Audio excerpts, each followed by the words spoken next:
ya han visto con el profesor Polora eso? ¿Ya han tenido teoría de estado gaseoso? Sí, sí, sí. ¿Ya han visto los gases ideales, la ecuación de los gases, la ley de Boyle, Mario, las leyes de los gases ideales? ¿Ya han visto? Mm,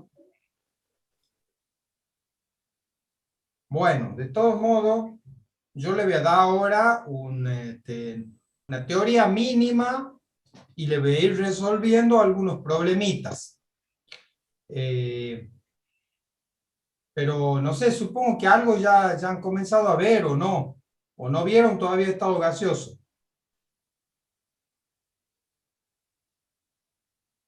Hemos visto muy poquito lo básico, no hemos llegado a ver todas esas leyes.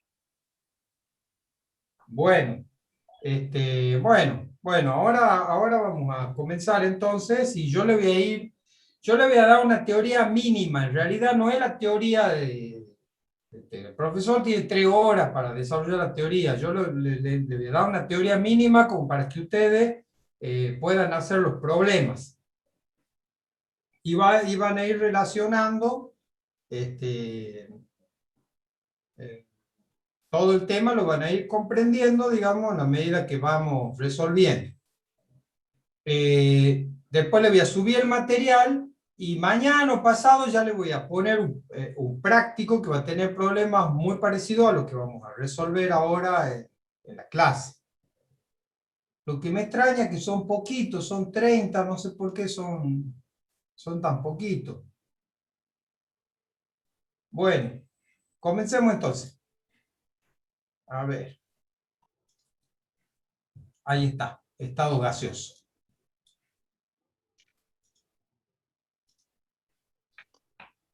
¿Ahí se ve? Sí, sí, se ve, profe. Bueno, comencemos con un poco de definiciones. Estado gaseoso. Ustedes ya deben saber que la materia puede pasar de sólido, líquido a gaseoso en la medida que vamos aumentando la temperatura. Una porción de materia puede pasar del estado sólido, si la sigo calentando, sigo aumentando la temperatura, pasará al estado líquido y luego al estado gaseoso. Si ustedes observan ahí en la imagen, van a ver hay una característica que va de la mano con el aumento de la temperatura, que es el aumento de la movilidad de las partículas que conforman a la materia. A mayor temperatura tienen mayor movilidad. Entonces, ¿qué es la temperatura? Que es un concepto que a nosotros nos interesa ahora, que vamos a estudiar lo que sería estado gaseoso. Ustedes van a ver con el profesor Polora una ecuación después que les relaciona la energía cinética que tienen las partículas de un gas con la temperatura. De forma tal que se ve esto que le estoy contando, que a mayor temperatura, mayor movilidad de las partículas. Así, por ejemplo, ustedes ven acá que en el estado sólido están todas aglomeradas las partículas y hay unas fuerzas de atracción muy grandes entre una y otra y están todas juntitas. Ese sería el estado sólido.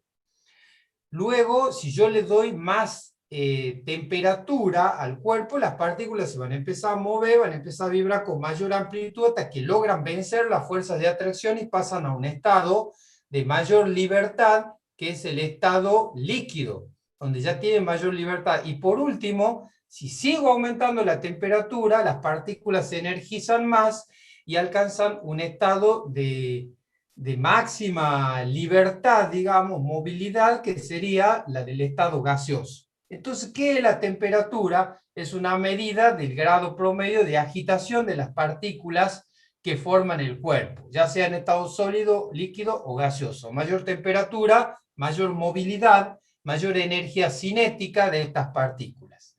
Al calentar un cuerpo aumenta la energía cinética de las partículas y estas logran vencer las fuerzas de atracción y moverse cada vez con mayor libertad. Entonces eso sería para nosotros la temperatura en esta, digamos, a esta altura de comprensión de la materia. Sería una medida de la energía con la que se mueven, del grado de agitación de las partículas que forman el cuerpo. ¿Cuál era el problema? Chicos, apaguen los micrófonos. Las unidades con las que se puede medir la temperatura, bueno, acá estamos viendo tres. Con las que ustedes están familiarizados es con los grados centígrados. Eso sería, con las que ustedes están familiarizados, grados centígrados o grados Celsius, pero bueno, en los países anglosajones, bueno, por ejemplo Inglaterra, o me voy a Estados Unidos y resulta que usan el Fahrenheit. Pero además, para el estudio de los gases, lo que se usa es la temperatura Kelvin. O sea que esta es la ecuación que ustedes se tienen que acordar. A ustedes en los problemas le van a dar la temperatura quizás en grados centígrados y lo van a tener que pasar a Kelvin. Y eso se hace sumando 273,15 o 273 también podríamos decir. Entonces a los grados centígrados le suman 273 y ya lo tienen en las unidades Kelvin. Todas las ecuaciones de los gases que ustedes van a manejar están pensadas, deducidas, para que la temperatura vaya en Kelvin. Así que no se olviden de eso. El estado gaseoso, entonces, ya sabemos, adopta la forma y el volumen del recipiente que los contiene. Desde el punto de vista molecular, es un conjunto de partículas, moléculas o átomos, en movimiento caótico y al azar. A ver, existen algunos gases que son monoatómicos. Ejemplo de esto son los gases del último grupo de la tabla periódica, la última columna de la tabla periódica. Ahí están los gases nobles o inertes, y esos gases, helio, neón, argón, xenón, esos son monoatómicos. Pero existen después muchos otros gases que son diatómicos, son sustancias simples diatómicas. Por ejemplo, el oxígeno, el nitrógeno, que forman al aire, esos son diatómicos. Ahí tienen un ejemplo. Entonces, el aire es una mezcla de gases. Cada una de estas partículas serían moléculas o partículas de un gas. Fíjense que el oxígeno es diatómico. Entonces, cuando ustedes calculen la masa molecular del oxígeno, tienen que poner 32 gramos por mol. A veces van a la tabla periódica y se fijan que el oxígeno tiene una masa atómica de 16, se olvidan que el oxígeno es diatómico, la molécula de oxígeno es diatómica. Lo mismo pasa con el nitrógeno, la masa molecular del nitrógeno no es 14, es 28, el doble, porque es nitrógeno 2. Entonces, ahí lo tienen, al nitrógeno y al oxígeno, por ejemplo, son los componentes mayoritarios. Y después hay otros que son monoatómicos, como el argón. El argón sí es monoatómico. Pero todas estas moléculas están chocando, mezclándose entre sí. Ahí tienen una desanimación que tienen ahí abajo, que les da un colorcito distinto a las que son de oxígeno, a las que son de nitrógeno, a las que son de argón. La van a ver en distintos colores. Pero eso sería el estado gaseoso. Bueno, entonces ya sabemos que la temperatura es una medida del grado de agitación que tienen las partículas. Es una medida de la energía cinética que tienen las partículas. ¿Qué es la presión? La presión, ¿cómo se forma la presión de un gas?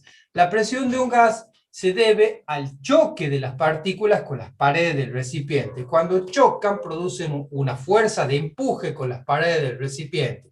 Cuanto más partículas estén chocando, se imaginan que la frecuencia con la que chocan es muy alta, entonces ese golpeteo tiene una frecuencia muy elevada y por lo tanto equivale a una fuerza constante que está empujando. Cuanto más partículas tenga chocando, mayor es la fuerza esa resultante. Cuanto mayor sea la temperatura del gas, con más energía se van a mover las partículas y por lo tanto mayor va a ser la fuerza con la que van a chocar. Y ahí estoy entonces viendo que hay una dependencia entre la presión y la temperatura, o entre la presión y el número de moles. Además también hay una dependencia con el volumen, porque cuanto más chico sea el volumen, mayor va a ser la presión, porque se imaginan, no es lo mismo poner una molécula en un recipiente y que tenga que viajar 2 kilómetros de una pared a otra, que en un recipiente pequeño donde va a chocar muchas veces con las paredes del recipiente, entonces la fuerza de empuje con las paredes del recipiente va a ser más alta. Eso es lo que está escrito ahí, todo le va a quedar, yo le voy a dar este apuntecito. Bueno, entonces la presión, ¿qué sería? El cociente de una fuerza sobre la superficie. ¿Cómo medimos la presión en los problemas que vamos a resolver? Tenemos el pascal, tenemos la atmósfera, la cual tiene su equivalencia rápida, fácil, que podemos hacer al bar. Una atmósfera es más o menos un bar, yo le acepto, en realidad estrictamente no, hay ahí unos decimales, pero simplificando la cuestión podríamos decir que una atmósfera equivale a un bar y también equivale a 10.000 pascales. Y la otra medida que vamos a ver de presión sería el milímetro de mercurio, que el milímetro de mercurio se origina a partir de un experimento que hace Torricelli. Esto ya lo van a ver seguramente con el profesor, o ya lo han visto. Con él lo ven más detenidamente. Yo acá nada más les recuerdo de qué se trata. Torricelli llenó un tubo con mercurio, luego lo puso en un recipiente que también tenía mercurio. ¿Y qué es lo que pasó? El mercurio no bajó, cuando una vez que invirtió el recipiente, invirtió la columna, no baja todo el mercurio, sino que se queda una columna de mercurio, como ven ahí, cuya altura depende de la presión atmosférica, porque es la presión atmosférica la que no deja que esa columna se vacíe. Entonces, cuando estamos en un lugar donde la presión sea de una atmósfera, entonces vamos a tener una altura de la columna de 760 milímetros de mercurio. La presión de una atmósfera se la tiene sobre el nivel del mar, y así surge una equivalencia entre una atmósfera y milímetro de mercurio, que sería 760 milímetros de mercurio. Al milímetro de mercurio también se lo llama torr, en honor a Torricelli, entonces podríamos decir que una atmósfera también es igual a 760 torr. Bueno, como veníamos diciendo, entonces, ¿de qué depende la presión? Y ya más o menos lo podemos ir deduciendo. Ya aparece, nos vamos aproximando a lo que sería una relación matemática. La presión depende del número de partículas que están encerradas en el recipiente, porque son las que chocan con las paredes del recipiente. A mayor cantidad de partículas, mayor presión. A menor cantidad de partículas, voy a tener menor presión. Entonces depende del número de moles. Ahí está la N, el número de moles de partículas. También depende, como ya dijimos, además del número de moles, de la temperatura, porque a mayor temperatura las moléculas se mueven con mayor velocidad, chocan con mayor fuerza y me producen una mayor presión. Y la otra dependencia es con el volumen, porque cuanto más chico sea el volumen, entonces mayor va a ser la frecuencia con la que van a chocar con las paredes del recipiente. Entonces ahí ya tengo que existe una dependencia entre las distintas variables que caracterizan a un gas: la presión, el número de moles, la temperatura y el volumen. Para que las ecuaciones estas que caracterizan a un gas sean sencillas, resulta que se ha idealizado y se ha ideado a un gas que llamamos gas ideal. En realidad el gas ideal no existe, pero lo que existe es el comportamiento del gas ideal. O sea, los gases reales, los que realmente existen, se van a comportar como si fuera un gas ideal en determinadas circunstancias. ¿Cuándo lo hacen? Cuando la temperatura es elevada y cuando la presión es baja. Cuanto más alta sea la temperatura y más baja sea la presión, más se aproxima el comportamiento de un gas al de un gas ideal. ¿En qué se basa entonces todo esto? En simplificar el comportamiento de los gases como para poder escribirlos en ecuaciones sencillas, donde pueda yo relacionar esas variables que le he estado mostrando, la presión, el número de moles, la temperatura y el volumen. Lo quiero expresar mediante ecuaciones sencillas. Entonces, se hace una serie de postulados donde se supone que el gas se comporta de determinada forma. Por ejemplo, un postulado que se hace es que sus moléculas, sus partículas, que pueden ser moléculas o átomos, no tienen volumen, solamente tienen masa. Esto no es verdad, ya sabemos. O que no ocupan, que no ocupan volumen, cuando eso no puede ser, que solamente tienen masa. Eso no puede ser. Otra, en la realidad, no, las moléculas siempre van a tener volumen.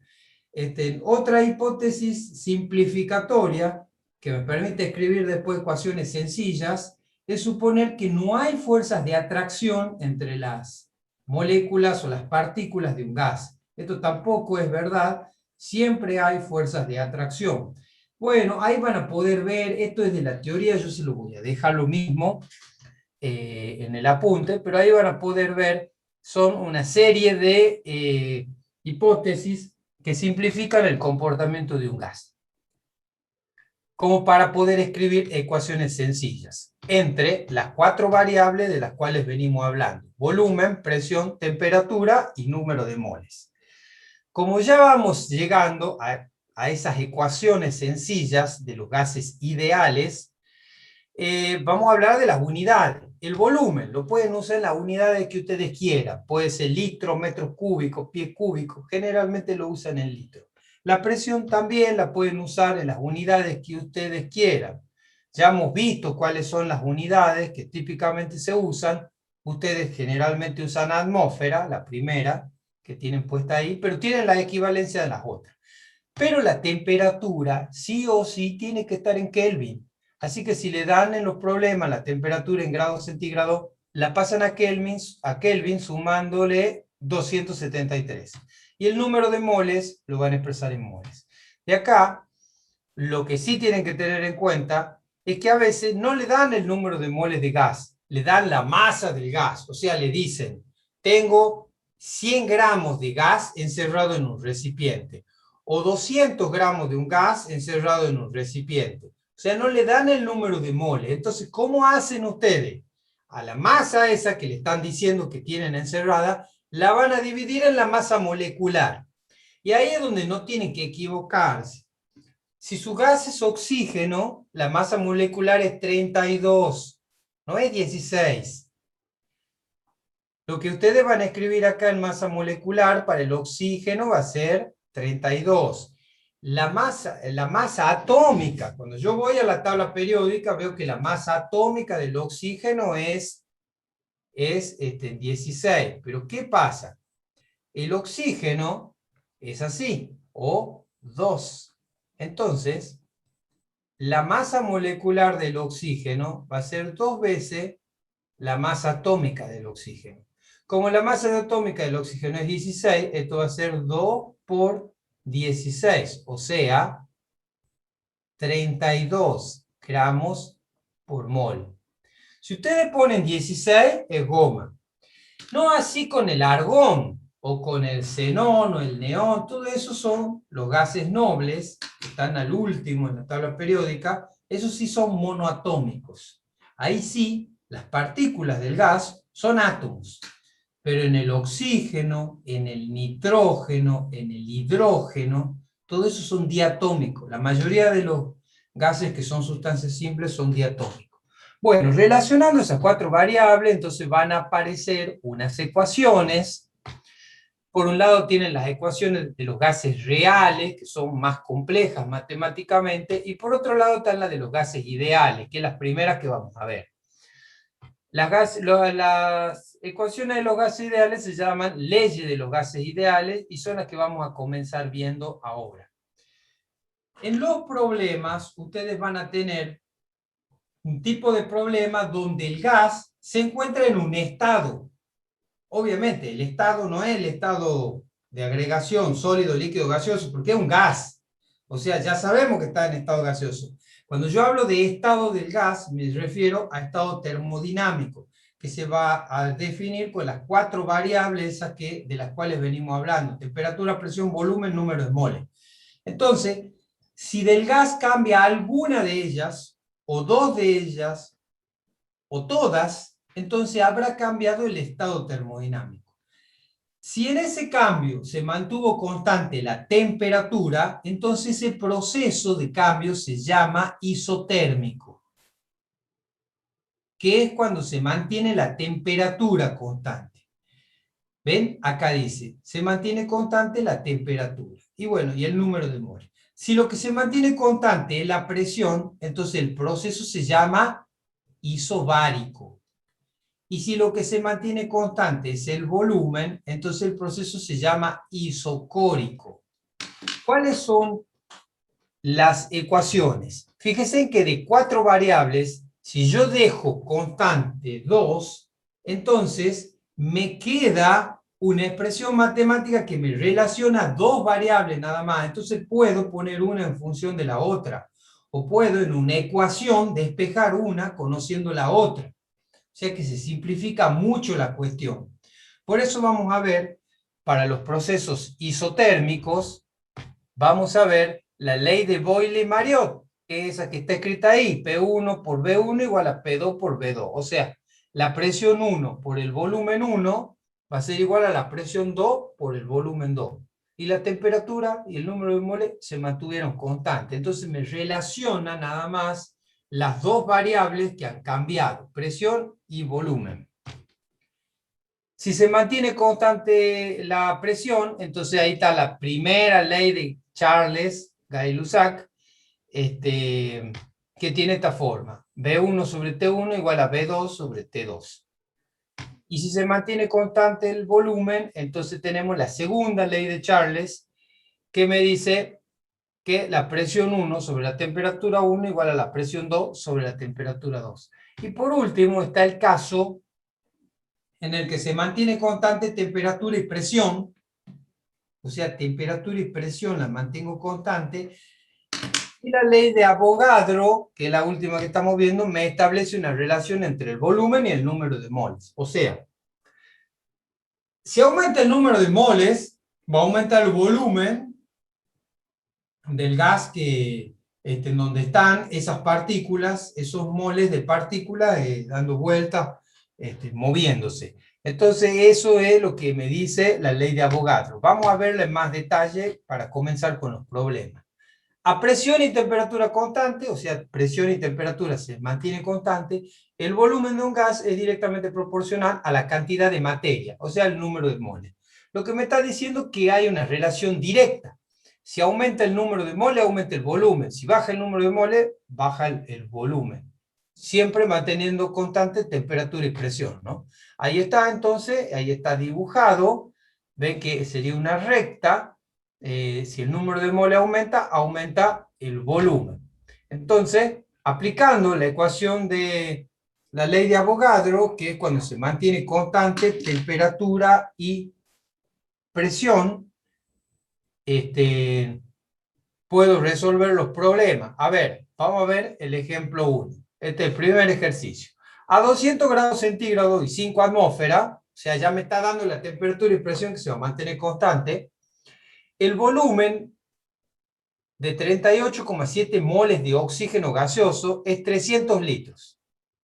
O sea, me dice que yo tengo 300 litros de oxígeno gaseoso y que ahí adentro hay 38,7 moles de moléculas de oxígeno que se están moviendo de un lado para el otro ahí adentro, en un recipiente. Bien, si a esto yo le agrego 25 moles más, pero mantengo la temperatura y la presión constante, me pregunta, ¿cuál sería el volumen del gas? Bueno, yo ya les dije, la ley de Avogadro me dice que hay una relación directa entre los moles y el volumen. Entonces es una recta.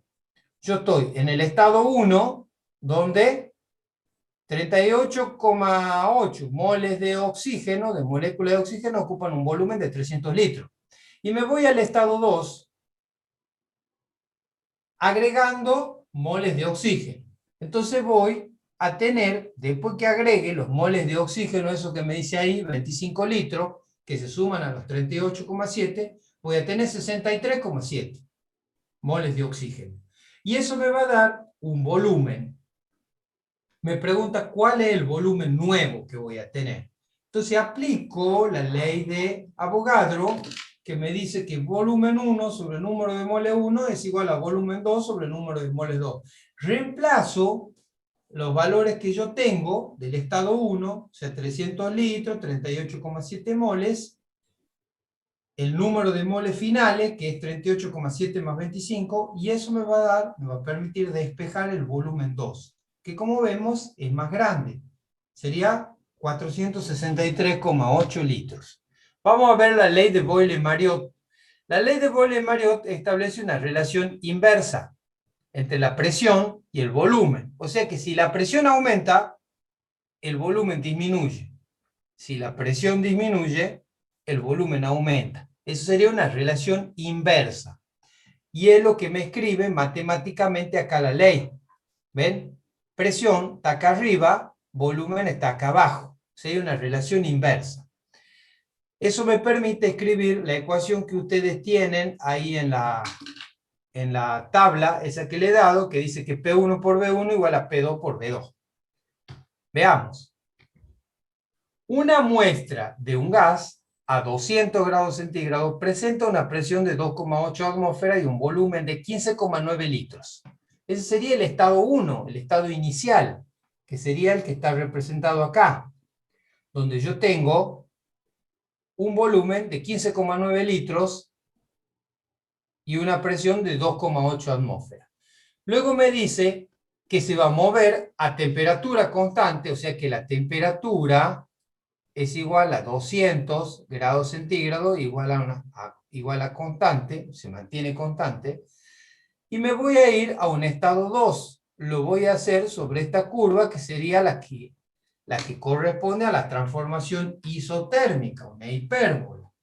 Entonces, cuando llegue al estado 2, donde me dice que la presión es menor, 1 atmósfera, por eso el volumen aumenta, voy a tener un volumen 2 que voy a despejar de la ecuación P1 por V1 igual a P2 por V2. Entonces, reemplazando todas las variables, voy a despejar el volumen, y el volumen me da 44,5 litros. Ese sería el volumen aplicando la ley de Boyle-Mariotte. Veamos qué pasaría en la ley de Charles, la primera ley de Charles, que sería para las transformaciones isobáricas.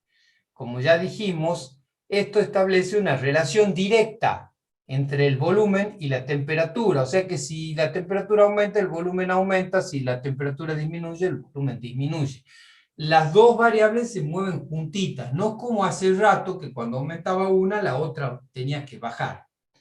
La expresión matemática es la que yo le mostré en la tabla y sería B1 sobre T1 igual a B2 sobre T2. Ojo acá, porque aparece la temperatura y hay que manejarla en Kelvin.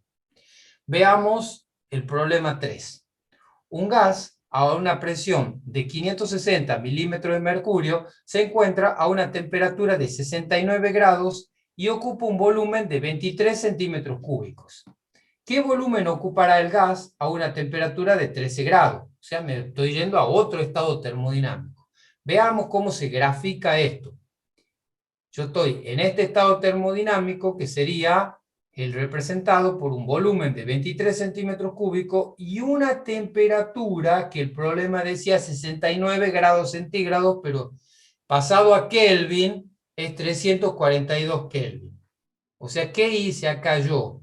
A 69 le sumé 273 para poder pasar grados centígrados a Kelvin. Entonces, me dice que voy a ir a una temperatura inferior. Esa temperatura es 13 grados, pero yo la tengo que escribir en Kelvin. Entonces a 13 le sumo 273 y ahí me da en la gráfica la temperatura final, que sería 286 Kelvin. Entonces me voy a mover sobre esta recta, que es la que representa la transformación isobárica, y por lo tanto voy a llegar a un volumen menor. Ustedes ya tienen que saber que el volumen es menor porque tienen que recordar que la la relación es directa. Si una sube, la otra también. Si una baja, la otra también.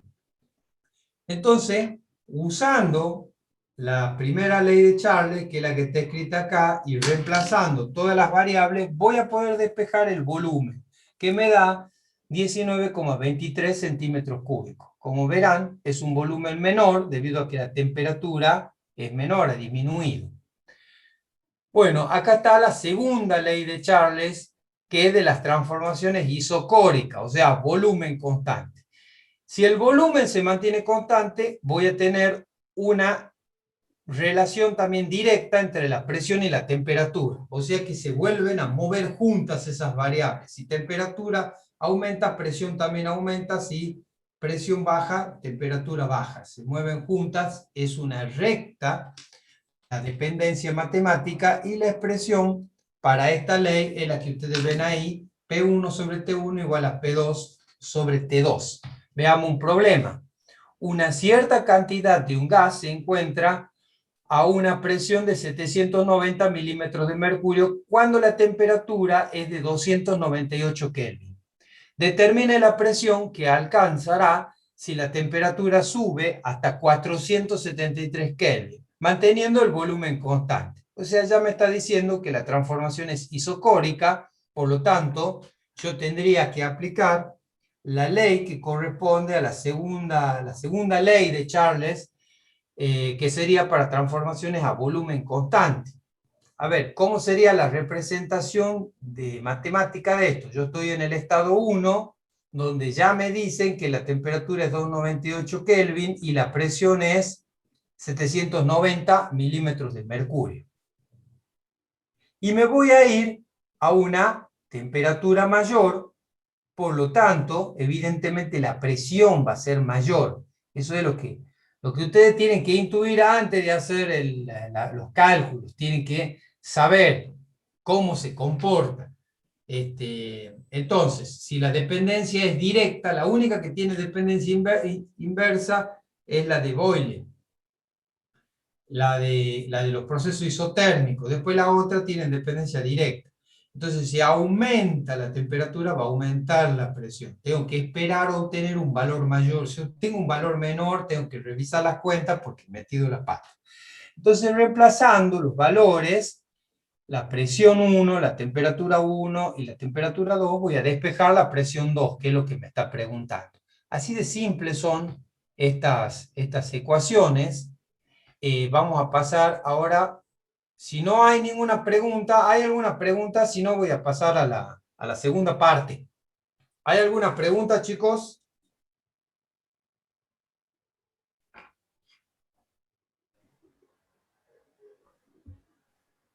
No, profe. Yo no. Bueno, entonces pasemos a la segunda parte. Yo después les voy a dar igual, todo esto lo van a tener de guía para que puedan resolver los problemas.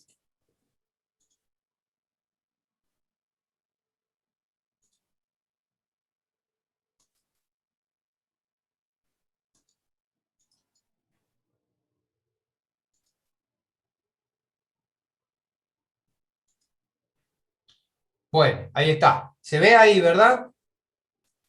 Sí, profe. Bueno, lo que vamos a ver ahora es una ecuación que nos permite hacer los cálculos en los problemas cuando varía, cuando el proceso no puedo decir que sea isotérmico porque no se mantiene constante la temperatura, tampoco sería el caso de que se mantenga constante la presión, o sea que sea isobárico, o leo el enunciado y veo que tampoco se mantiene constante el volumen, o sea, no es isocórico. Entonces, ¿cómo se resuelve esas situaciones donde varían, por ejemplo, todas las variables? Para eso se recurre a la ecuación general de los gases ideales, que ahora la vamos a deducir rápidamente. Ustedes sabían de la ley de Boyle, de que la dependencia entre el volumen y la presión era inversa. Esa temperatura constante, esa es la ley de Boyle cuando la transformación se produce a temperatura constante. Entonces, ahí tengo una dependencia inversa entre la presión y el volumen. Pero en la ley de Charles la dependencia entre el volumen y la temperatura es directa, o sea que se mueven juntas las variables. Si aumenta la temperatura, aumenta el volumen. Y en la ley de Avogadro, que es la otra ley que hemos visto, la dependencia entre el volumen y el número de moles también es directo. O sea que si aumenta el número de moles, va a aumentar el volumen. Si disminuye el volumen, habrá disminuido el número de moles. Esas son las dependencias que podemos escribir. No podemos escribir una igualdad y fíjense que el simbolito ese es me significa, lo que me quiere mostrar es una dependencia, que sería una relación directa o relación inversa, nada más. Agrupando toda esa idea, surge esa expresión matemática que ven ahí, pero todavía no es una igualdad. Para que sea una igualdad, fíjense que la presión acá, voy a decir lo último que voy a decir sobre el tema, la presión está dividiendo y el volumen está arriba porque la dependencia es inversa. La relación es inversa, mientras que el número de moles y la temperatura están en el numerador. Porque la relación, la dependencia con el volumen es directa. Entonces, para que esto se convierta en una igualdad, hay que usar una constante de proporcionalidad, que es la famosa constante de los gases ideales, R. Ese valor de R, la constante de los gases ideales, el valor de R va a depender de las unidades que ustedes elijan para presión y para volumen. Presión y volumen, porque temperatura ya hemos dicho que no hay opción, es Kelvin. Y número de moles, N es número de moles, tampoco hay opción. Pero la unidad de la presión y el volumen ustedes sí la pueden elegir. Entonces R va a tomar un valor que va a depender de las unidades que ustedes elijan para el volumen y para la presión. Generalmente, como ustedes quieren acordarse de un solo valor de R, entonces siempre trabajan con la presión en la atmósfera y el volumen en litro. Si le han dado la presión en otra unidad, las pasan a atmósfera. Si le han dado el volumen en otra unidad, lo pasan a litro. Siempre y cuando ustedes sepan que van a trabajar con R, por ahí no van a usar la ley de Boyle o la de Charles, no van a usar R. Pero si ustedes ven que van a usar la ecuación de los gases ideales, la ecuación general de los gases ideales, o sea, P por B igual a nRT, entonces aparece R, tienen que tener esa precaución de usar la presión en la atmósfera y el volumen en litro. Entonces, es que R va a valer 0,082 atmósfera litro sobre el mol Kelvin. Y es el valor que ustedes se aprenden, porque generalmente, como les dije, trabajan en atmósfera y en litro. Veamos un ejemplo. Un gas se encuentra a 300 grados centígrados y 5 atmósferas encerrado en un recipiente de 8 litros. ¿Cuál sería su temperatura si a la misma masa de gas ocupa un volumen de 3 litros? ¿Cuál sería su temperatura si la misma masa de gas ocupara un volumen de 3 litros a una presión de 10 atmósferas? A ver, analizando el problema. Estoy viendo que el gas está en un estado termodinámico, que sería una temperatura T1, ya la pasé a Kelvin, una presión 1 y un volumen 1.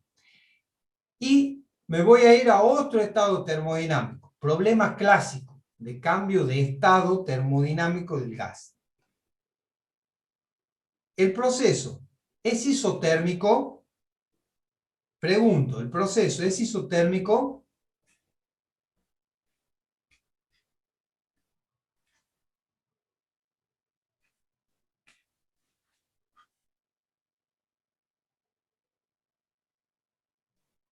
¿Se mantiene la temperatura constante? ¿Es isotérmico?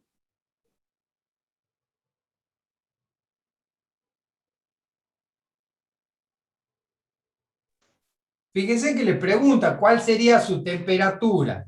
Evidentemente varía la temperatura. Vamos con una más fácil. ¿Es isocórico? ¿Qué es isocórico? Volumen constante. ¿Es isocórica la transformación? Sí, porque varía del litro, ¿no? pero se mantiene el volumen constante, es isocórica, y no, si estaba en 8 litros y ahora va a 3, o sea que no. Es isobárico, o sea, se mantiene la presión constante, Tampoco. No, tampoco. Entonces, si no se mantiene no se mantiene la presión, ni ni el volumen constante, seguramente la temperatura tampoco. Por eso le pregunta cuál sería su temperatura. Entonces, este caso es un caso donde varían las tres variables. No puedo usar la ley de Boyle ni ninguna de las leyes de Charney, porque no hay ni isotérmico, ni isobárico, ni isocólico. Entonces, ¿cómo se resuelve este tipo de problema general, donde varían todas las variables? La única que he dejado quieta es el número de moles. Se plantea la ecuación de estado para el estado 1. ¿Ven? Ahí la ven escrita. Y se plantea la ecuación de estado para el estado 2. Y luego lo que se hace es un cociente para eliminar aquellas variables que se mantienen constantes. En este caso se elimina la constante R y el número de moles, porque esos sí se han mantenido constantes. Entonces van a obtener una ecuación general que sería esta que ustedes tienen acá. Con esa ecuación ustedes van a resolver los casos en los que varían las tres variables, temperatura, presión y volumen. Pero además es una ecuación muy general, porque fíjense en que si también variara la temperatura, supongamos que si la temperatura se mantuviese constante, entonces, ¿qué es lo que pasaría? Yo la podría simplificar de acá, y acá en el problema quedaría la ley de Boyle, P1 por V1 igual a P2 por V2.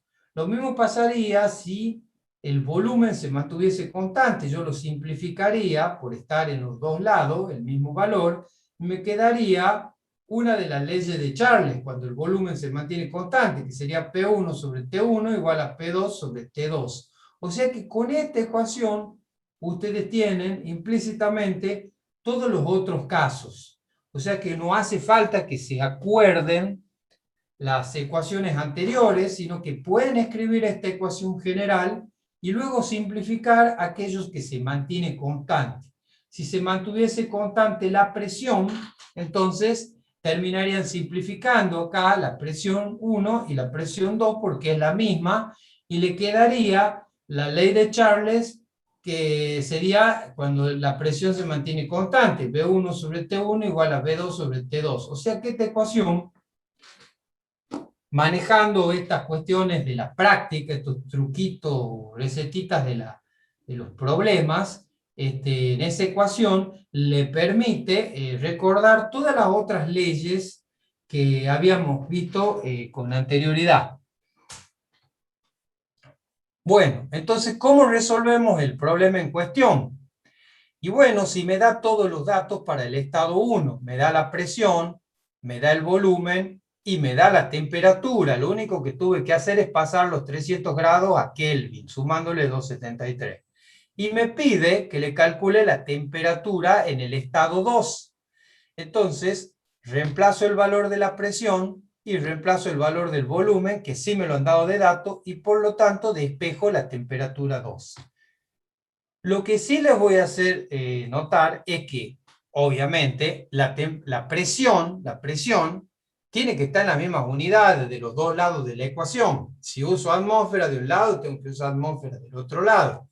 No puedo tener esa heterogeneidad en las unidades.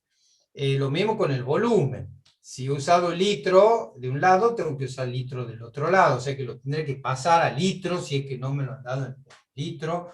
O tener que homogeneizar las unidades, digamos así. Bueno, la temperatura siempre en Kelvin.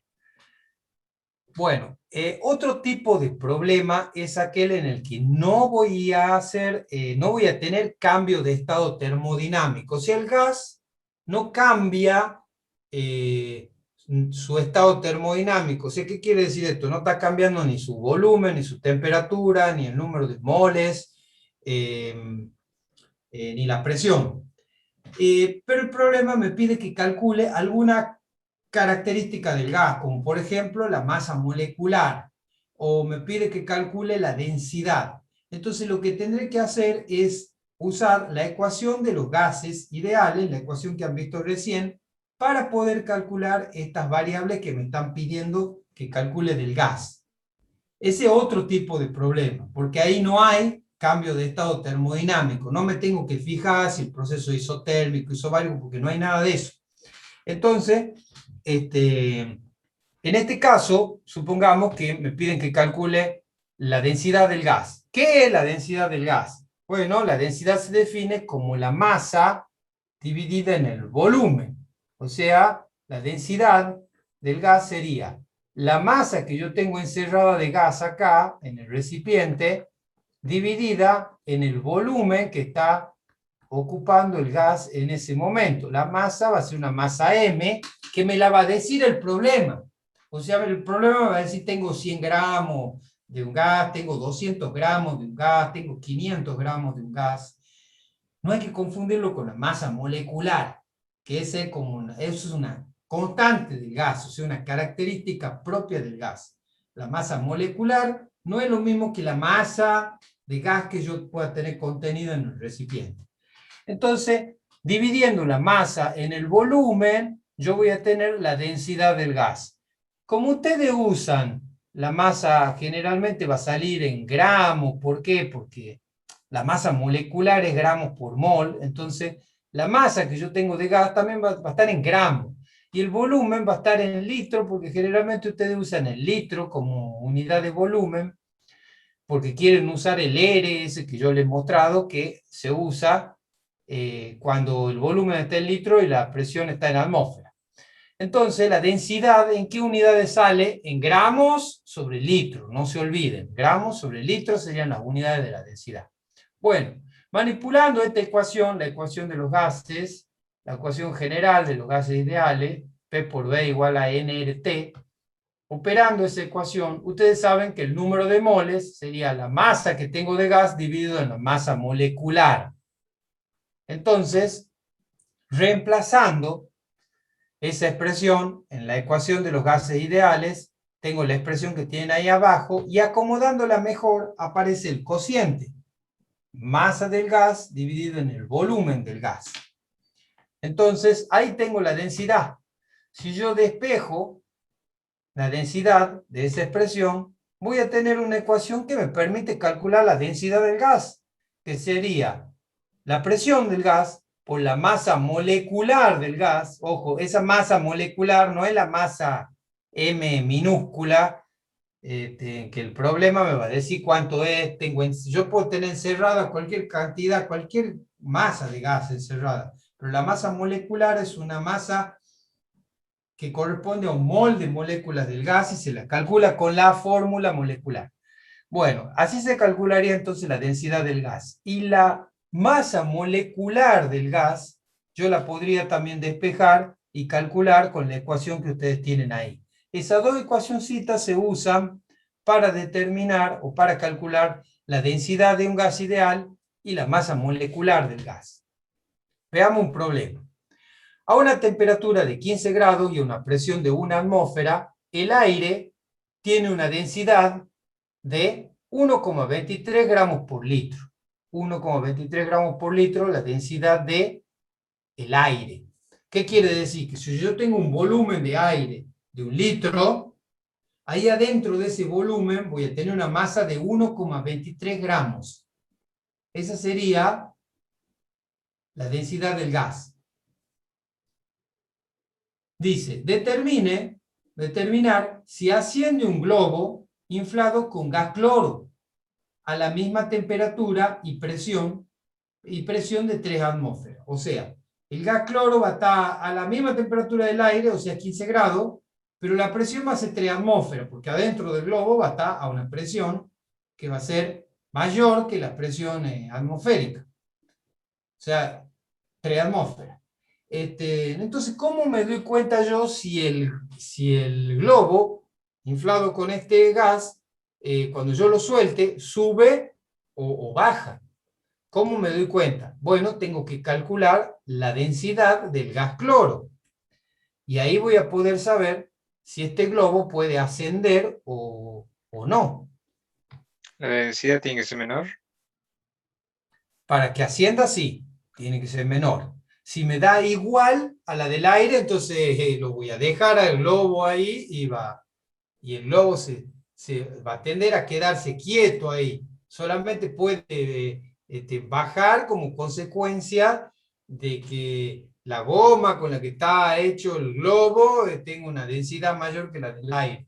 Solamente quedaría ese detallecito, en el caso de que me diera igual la densidad. Pero después, si da mayor, se va a ir para abajo, si da menor, se va a ir para arriba. Veamos los cálculos entonces. Con esta expresión que ustedes tienen ahí, que la que vieron recién, voy a calcular la densidad del gas. Ahí tienen las cuentas. La presión es 3 atmósferas y acá sí lo voy a hacer notar algo de vuelta. La masa molecular del gas cloro, que es diatómico, se calcula como 2 por la masa atómica del cloro. Entonces yo voy a la tabla periódica y veo que la masa atómica del cloro es 35,45. Entonces esto va a ser 2 por 35,45 gramos por mol.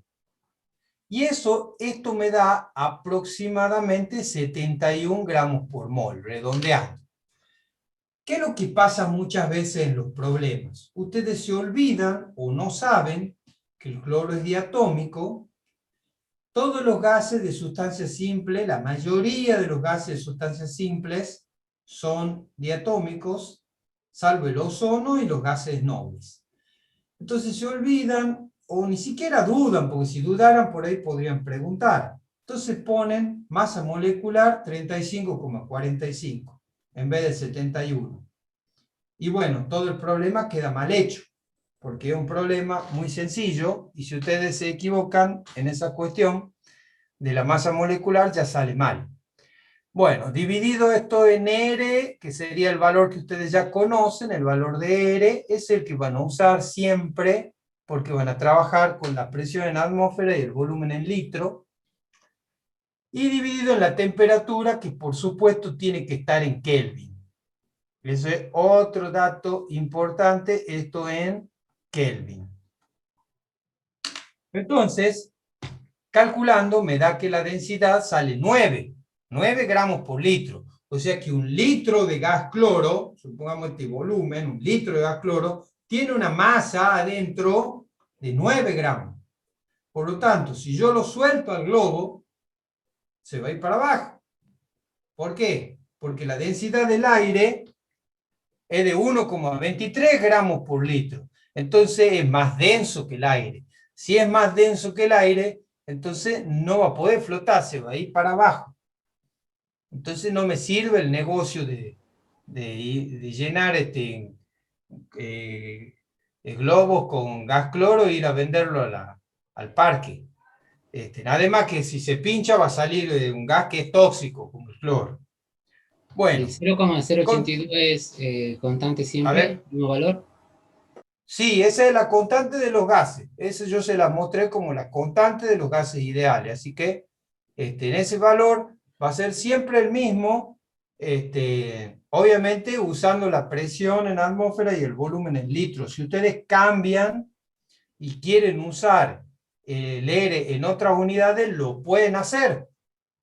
Pero tendrán que hacer unos cálculos para ver cuál es el valor de R en las otras unidades, que lo pueden hacer, porque fíjense, esto sería muy aparte de lo que me están preguntando, así que vamos a hacer acá un rectángulo, el cálculo de R. Un mol A T de 273 Kelvin y presión de una atmósfera, siempre tiene un volumen, que es el volumen molar de 22,4 litros. Entonces ustedes, si quieren calcular el R, tienen que reemplazar todos estos valores por las unidades que ustedes quieran. Y escribir la ecuación de los gases. P por E va a ser nRT, pero como se trata de un mol, entonces N es igual a 1. Entonces esto va a quedar RT. Y de ahí despejan y me queda R igual a P por B sobre T. T siempre va a ser 273 Kelvin, porque ahí no vamos a hacer cambio de unidades. Pero la presión, en vez de escribir una atmósfera, ustedes lo pasan en las unidades que ustedes quieran. Por ejemplo, si hablamos de milímetros de mercurio, sería 760 milímetros de mercurio. Y el volumen, yo lo puedo pasar a las unidades que yo quiera también. Supongamos, si yo quiero centímetros cúbicos, entonces esto sería 22.400 centímetros cúbicos. Si yo uso el R en esas unidades, volumen, centímetros cúbicos, presión, milímetro de mercurio, entonces me va a salir un R que, si no recuerdo mal, es 62. 62, y ahí va a ser milímetros de mercurio, centímetros cúbicos sobre mol Kelvin. Ese sería el cálculo de R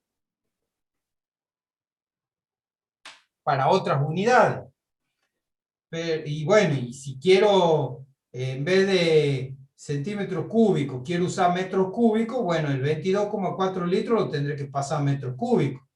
Y si quiero pascales en vez de milímetros de mercurio, bueno, a una atmósfera lo tendré que pasar a pascales, que también tienen ahí. Yo le he dejado todas esas conversiones. Pero van a tener que acordarse ese R o ponerse a calcular. Entonces lo más fácil, lo que generalmente hacen en todos los problemas, es pasar el volumen a litro, si es que no está dado en litro, y la presión a atmósfera. Y con eso ya resuelve. Bueno, lo último que vamos a ver es el caso de mezcla de gases. Hasta el momento siempre hablábamos de que se trataba de un gas, de un solo gas, por ejemplo, cloro u oxígeno, en un solo gas que está encerrado en un recipiente ocupando un volumen, una determinada temperatura y presión. Pero ¿qué pasa si yo tengo una mezcla de gases? Por ejemplo, que yo tengo una mezcla formada por 3 gases, A, B y C. Entonces, en un recipiente voy a tener estos 3 gases, el recipiente a un determinado volumen, y eso va a estar a una presión determinada, que es la presión de la mezcla, y a una temperatura determinada. ¿Cuál es la definición de presión parcial? La presión parcial de un gas A en una mezcla gaseosa es la presión que habría en el recipiente si el mismo fuese ocupado únicamente por el gas A la misma temperatura y presión. ¿Qué quiere decir esto? La definición de presión parcial. Si yo saco B y C y solamente dejo A en el recipiente, entonces va a haber una presión, pero debida solamente a la misma temperatura y al mismo volumen, ¿no? No cambia ni el volumen ni la temperatura. Entonces esa presión que yo voy a tener debida solamente a A se llama presión parcial del gas en la mezcla gaseosa. Presión parcial de A en la mezcla gaseosa. Entonces la podría calcular, porque si yo aplico la ecuación de los gases, considerando que solamente tengo A, esa sería la ecuación de los gases, despejando, sería esa la presión parcial. Tendría que conocer la temperatura, el volumen, el número de moles de A, y de ahí podría sacar esa presión. Obviamente esa presión sería menor a la presión que yo tenía cuando tenía todos los gases. ¿Por qué? Bueno, porque ahora tengo menos moléculas chocando con las paredes del recipiente, porque ya no está C, ya no está B, o sea que solamente empujan contra las paredes del recipiente las moléculas de A. Entonces esa presión es menor que la presión total. Entonces vino Dalton, ¿y qué es lo que dijo? Que la suma de las presiones parciales, o sea, la presión parcial de A, más la presión parcial de B, más la presión parcial de C, que serían las presiones que habría si cada uno de estos estuviera solo en ese recipiente, es igual a la presión total, que es la presión que tiene la mezcla. Y esa es la ley de Dalton. La suma de las presiones parciales es igual a la presión total. Y además, también agregó una ecuación muy sencilla. La deducción de esto ustedes lo van a ver en la teoría. Yo acá le estoy contando qué es lo que sucede para que puedan hacer los problemas. Porque ya sea que ya se lo han enseñado y se lo han olvidado, o todavía no se lo han enseñado, yo necesito que ustedes vayan aprendiendo para poder hacer los problemas. Entonces, esa es una de las ecuaciones, la que está arriba, la suma de las presiones parciales es igual a la presión total. Y la otra ecuación muy útil de Dalton es la que dice que la presión total, o sea, la presión de la mezcla, la presión total, multiplicada por la fracción molar del gas es igual a su presión parcial. ¿Qué es la fracción molar del gas? Bueno, esto ya lo hemos visto, es el número de moles del gas A dividido en el número de moles totales. El número de moles totales es la suma de los moles de cada uno de los gases. Entonces, la fracción molar de A sería el número de moles de A dividido en el número de moles totales. Veamos un problema. Con eso van a terminar de entender esto de la ley de Dalton para mezclas. Supongamos que yo tengo una mezcla gaseosa que está formada por 40 gramos de oxígeno, 40 gramos de hidrógeno y 40 gramos de dióxido de carbono. Son 3 gases. Fíjense que yo he agregado la misma masa de cada uno de estos gases, porque yo lo quería hacer así, lo inventé así al problema. Pero esto me permite ver de que los números de moles de cada uno de los gases no van a ser iguales. La masa de que yo he puesto de cada uno sí son iguales, pero los números de moles no, debido a que una molécula de oxígeno no tiene la misma masa que una molécula de hidrógeno o una de dióxido de carbono. Entonces yo voy a llegar, si las moléculas de dióxido de carbono son más pesadas, yo voy a llegar a 40 gramos de dióxido de carbono poniendo menos moléculas, evidentemente. Y es lo que podemos ver acá, cuando hago el cálculo. ¿Cómo calculo el número de moles? Con una ecuación que ustedes ya la han visto. El número de moles es igual a la masa de gas que tengo, que son los 40 gramos, dividido en la masa molecular del gas. Entonces, la masa molecular para el oxígeno, ya hemos dicho que es 32, no 16. Y la masa que yo tengo del gas, sabemos que es 40 gramos. Entonces, esto me va a dar que para llegar a tener 40 gramos de oxígeno necesito 1,25 moles de moléculas de oxígeno. Mientras que si hago esa misma cuenta para el hidrógeno, necesito más cantidad de moléculas de hidrógeno porque evidentemente son más livianas. La masa molecular del hidrógeno es 2 gramos por mol. O sea, yo junto un mol de moléculas de hidrógeno y tengo 2 gramos. Mientras que junto un mol de moléculas de oxígeno y ya tengo 32 gramos. Y para el dióxido de carbono, 40 gramos de dióxido de carbono son solamente 0,91 moles de moléculas de dióxido de carbono. Bueno, ¿cuál es el número de moles totales que está chocando con las paredes del recipiente para producir la presión total que me piden que calcule? Y bueno, el número de moles totales va a ser la suma de los moles de cada uno de los gases. Esta suma me da 22,16 moles. En fin, 22,16 moles, el número de moles totales. Si yo quiero saber la presión total del gas, tengo que aplicar la ecuación de los gases. Entonces la presión total va a ser, despejando de ahí, va a ser igual al número de moles totales por R por T y sobre B. O sea, la ecuación de los gases, despejando presión total. Y eso, cuando reemplazo, de lo único que me tengo que acordar es de pasar la temperatura que está a 100 grados centígrados, la paso a Kelvin. Cuando reemplazo me da una presión total de esa mezcla de gases, una presión total de 169,45 atmósferas. Esa sería la presión total. Ahora vamos a calcular la presión parcial de cada gas. Lo vamos a hacer con la ley de Dalton. La presión parcial del oxígeno, que sería la presión que yo tendría si solamente tuviera oxígeno, va a ser la presión total por la fracción molar del oxígeno. Entonces el cálculo de la fracción molar de oxígeno sería el número de moles de oxígeno sobre el número de moles totales. Ya hemos visto que el número de moles de oxígeno era 1,25 moles. Y el número de moles totales 22,16. Entonces, la fracción molar Fíjese, primero que nada, un número menor que 1, evidentemente, sí. Los números de moles de oxígeno dividido en los números de moles totales me tiene que dar un número menor que 1. Pero además es adimensional. ¿Por qué? Porque los moles se simplifican. Entonces, el resultado, al final, cuando haga el cálculo, presión total por la fracción molar de oxígeno, me da una presión de 9,49 atmósferas.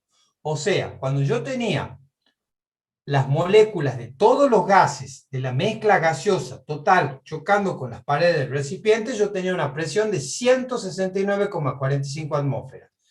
Pero cuando saqué dióxido de carbono y saqué hidrógeno y solo quedó el oxígeno, la presión cayó a 9,41 atmósferas. Esa es la presión parcial de oxígeno, la presión debida solamente al oxígeno.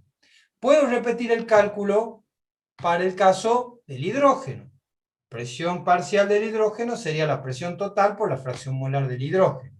De vuelta calculo la fracción molar del hidrógeno y esto me da 0,9. De vuelta, miren que es un número menor que 1 y que no tiene unidades. Es adimensional porque los moles se simplifican. Entonces, el cálculo de la presión parcial de oxígeno va a dar 152,5 atmósferas.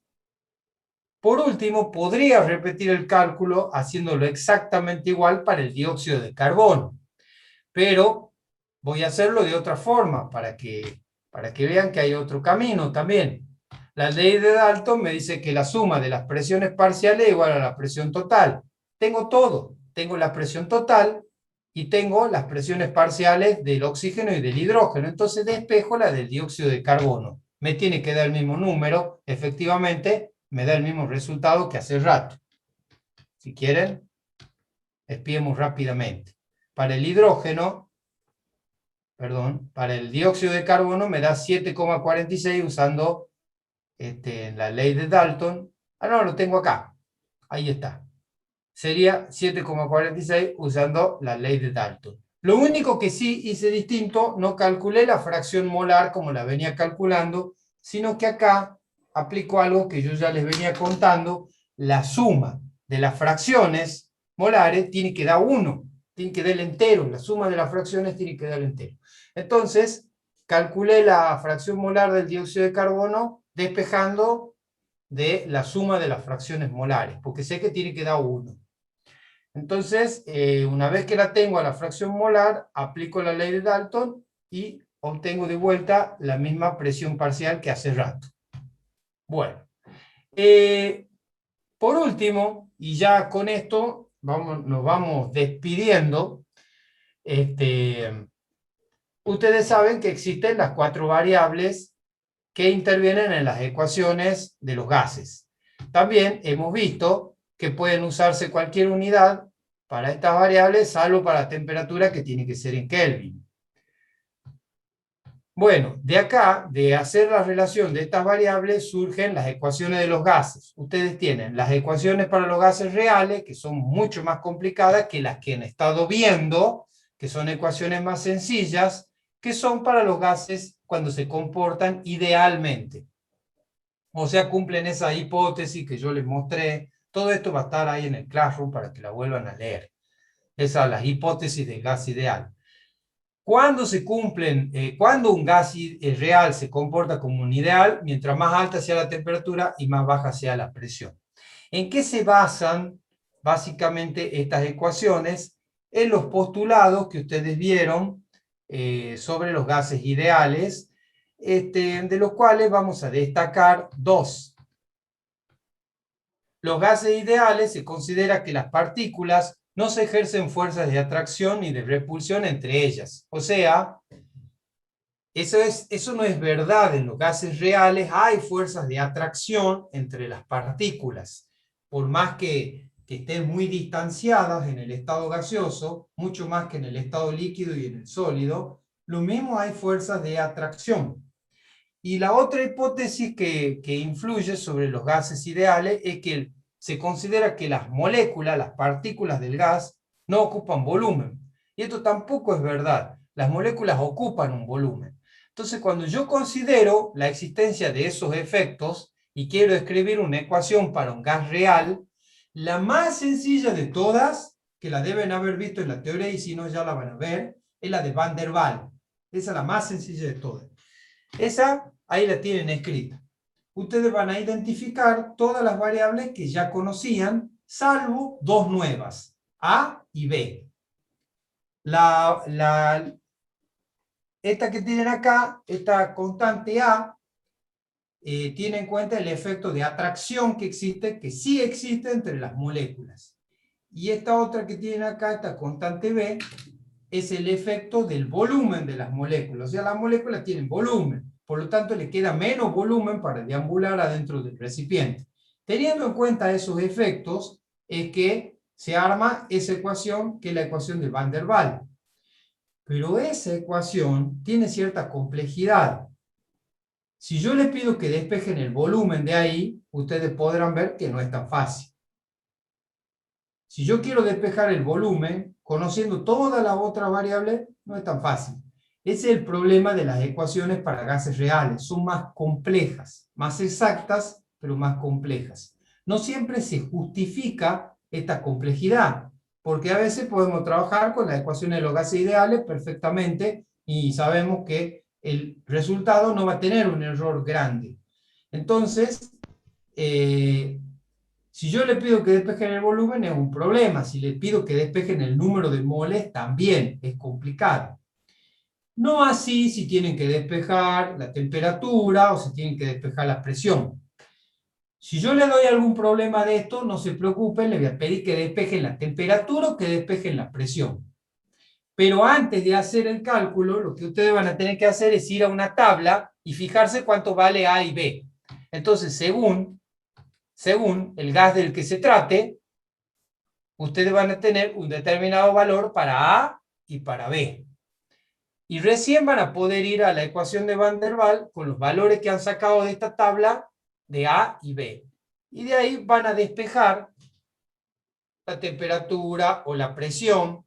No les voy a pedir que despejen las otras porque eso es más complicado. Tendrían que... eso ya se hace, lo hacen lo hacen iterando con las computadoras, le cargan los valores, las computadoras hacen una secuencia de prueba y error y obtienen el resultado.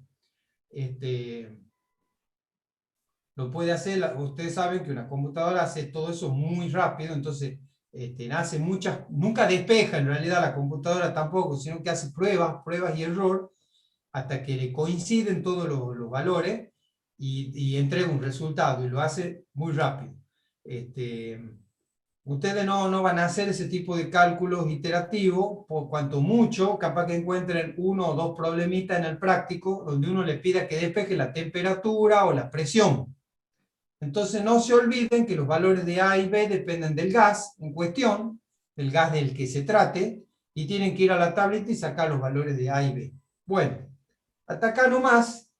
No sé si hay alguna pregunta, antes que deje de compartir pantalla. ¿Alguien tiene alguna pregunta?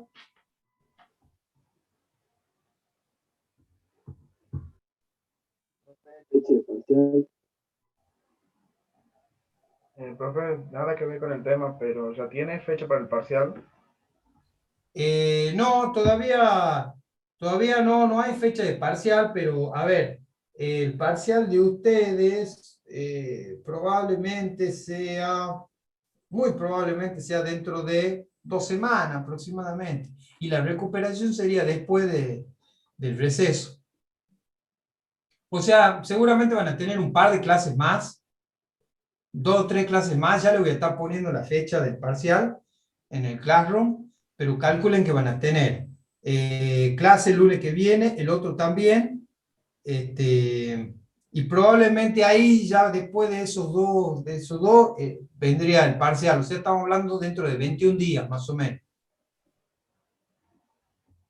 Dentro de 21 días o de 28 días. Más o menos ahí estaría. O sea, dentro de 3 semanas o 4 semanas. 3/4 de mes o un mes. Antes de que termine el módulo. Antes que venga el receso de invierno, ahí tienen el primer parcial y después del receso tienen la recuperación.